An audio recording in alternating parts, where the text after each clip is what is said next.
यानी अब ये भी नहीं जानती कि वो मेडिसिन ले रही है या नहीं। इस कदर लापरवाही क्यों? मेरी ऑब्जर्वेशन के मुताबिक उन्होंने कई दिनों से मेडिसिन नहीं ली। वो सॉरी डॉक्टर, इंशाल्लाह आगे से नहीं हो।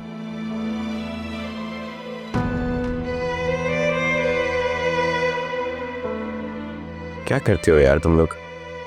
दवाई नहीं थी मुझे बता देती, मैं एक साथ सारी भिजवा देता।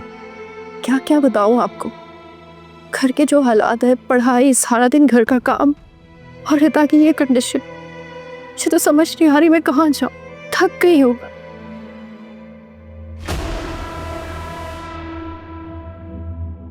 चलो इस तरह की बातें ना करो, इंशाल्लाह सब ठीक हो जाएगा। थैंक यू, आपने इस मुश्किल वक्त में मेरा बहुत साथ दिया है।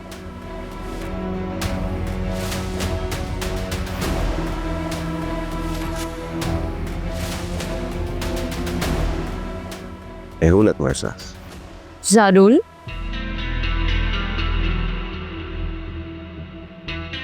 भाभी, रिता को होश आ गया, तुम अब जा सकते हो यहाँ से।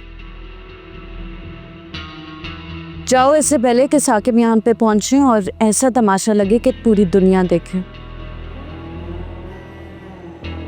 मैं अपने बाप की इज्जत इस तरह से नीलाम होते हुए नहीं देख सकती।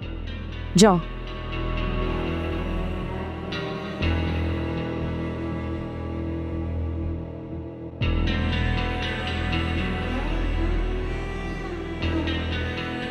राशिद, जाके डिस्चार्ज स्लिप बनवाओ।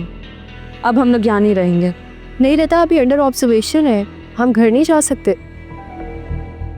अच्छा, ताकि तुम्हें तुम्हारे आशिक से मिलने के मजीद मौके मिल जाए।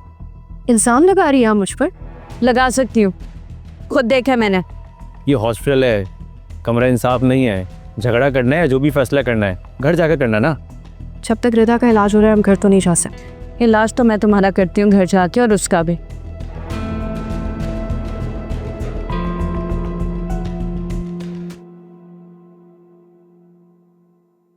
डॉक्टर से बात की है मैंने, पेशेंट को एक रात और यहाँ रहना पड़ेगा, सुबह घर जा सकती हैं।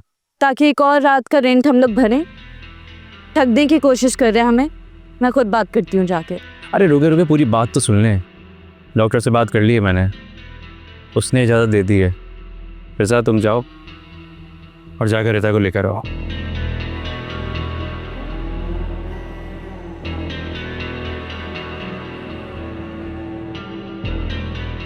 तुमने देखा, कोई मौका ये लड़की हाथ से जाने नहीं देते।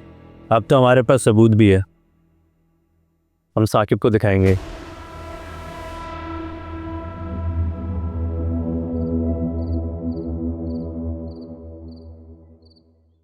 तुम अगर मुझे सच बताते ना तो मैं रानी को समझा देती।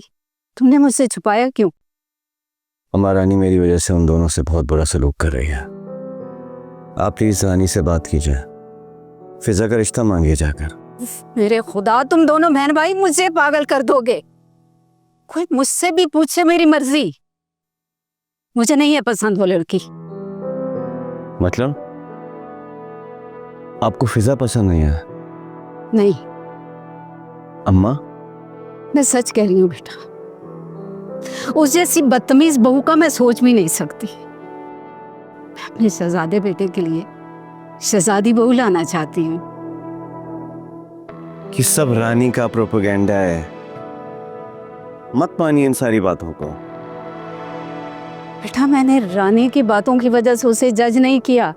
मैंने खुद अपने कानों से सुनी है उसकी बातें। वो लड़की हमारे खानदान में सेट नहीं हो सकती। तुम्हें कोई रिश्तों की कमी है बेटा? इस शहर के आला खानदान की पढ़ी लिखी लड़कियां सिर्फ मेरी हाँ की मुंतजिर हैं। देखो बेटा, ये तुम्हारी बहन के ससुराल का मामला है। बेटा, सोसाइटी तुम्हें नजरें जमाए बैठी है कि ज़किया अपने बेटे के लिए कौन सी बहू का इंतखाब करती है। ये लड़की हमारी सोसाइटी में मूव नहीं कर सकती। सॉरी अम्मा, मुझे लगता था कि मेरी जंग सिर्फ रानी से है। मैं नहीं जानता था कि शायद आप भी मेरी खुशियाँ नहीं चाहती?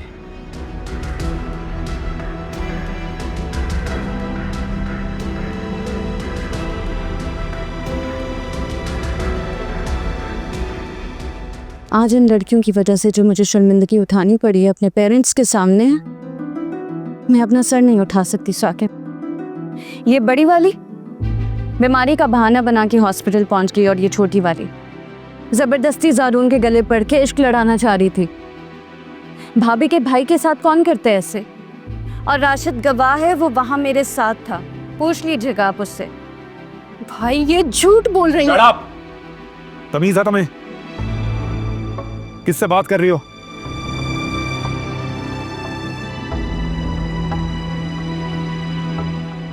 ये देखिए साकिब, अच्छा तुम्हें शर्म नहीं आती? क्या अपना गुनाह छुपाने के लिए तुम रानी पर इल्जाम लगा रही हो? क्या है? ये क्या है?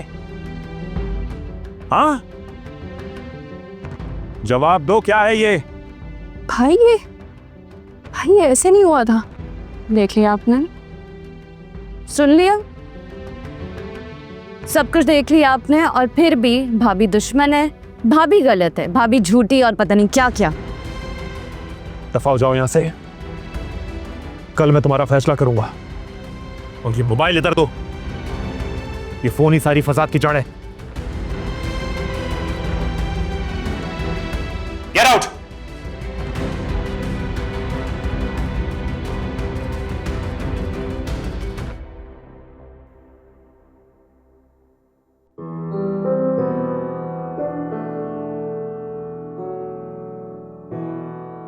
रानी ने सबको अपने साथ मिला लिया है, यहां तक कि अम्मा को भी। वो भी अब उसी की जुबान बोलती है। इस वक्त फिजा को तन्हा छोड़ना मेरी बहुत बड़ी गलती हो गई है। कुछ भी हो जाए मुझे उसका साथ देना होगा, क्योंकि रानी अब उसकी दुश्मन बन चुकी है।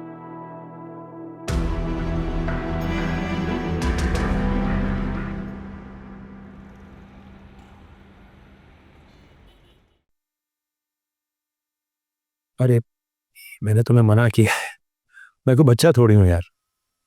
मैं अपना नाश्ता खुद बना लूंगा। मैंने तुम्हें बोला है, तुम प्लीज टेंशन मत लो, थक जाओगी तो। क्या हो गया साकिब, कैसी बातें कर रहे हैं आप?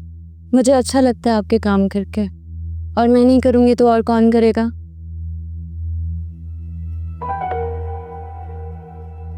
वैसे भी रात भर आप जागते रहे हैं, कुछ खाया भी नहीं आपने।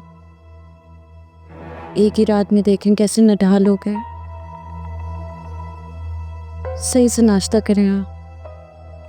ऐसी हालत तो आपकी अपनी अम्मी की डेथ के वक्त भी नहीं हुई थी। प्लीज नाश्ता सही से करें। रानी मैं रात को सोच रहा था कि अम्मी ने मुझ पे बहुत बड़ी जिम्मेदारी डाल दी है, और खुद इतना जल्दी इस दुनिया से चली गई।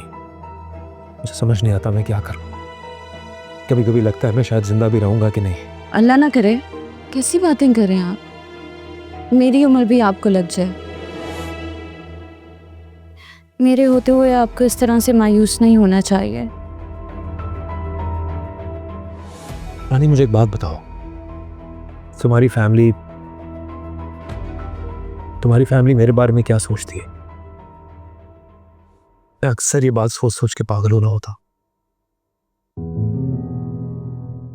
मेरी फैमिली आपसे बहुत मोहब्बत करती है, आपकी इज्जत करती है, और वही इज्जत कायम रखने के लिए मैंने ये मुश्किल फैसला किया। साकिब आप मेरी बात समझने की कोशिश करें प्लीज़। इससे बेहतर हल हमारे पास और कोई है नहीं। इस तरह आपकी इज्जत भी कायम रहेगी और आपकी अम्मी का दिया हुआ वादा भी पूरा हो जाएगा।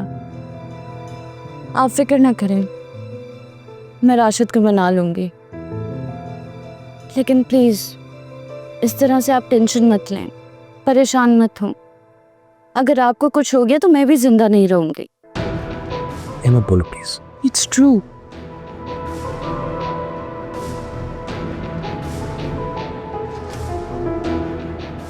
Thank you so much Rani,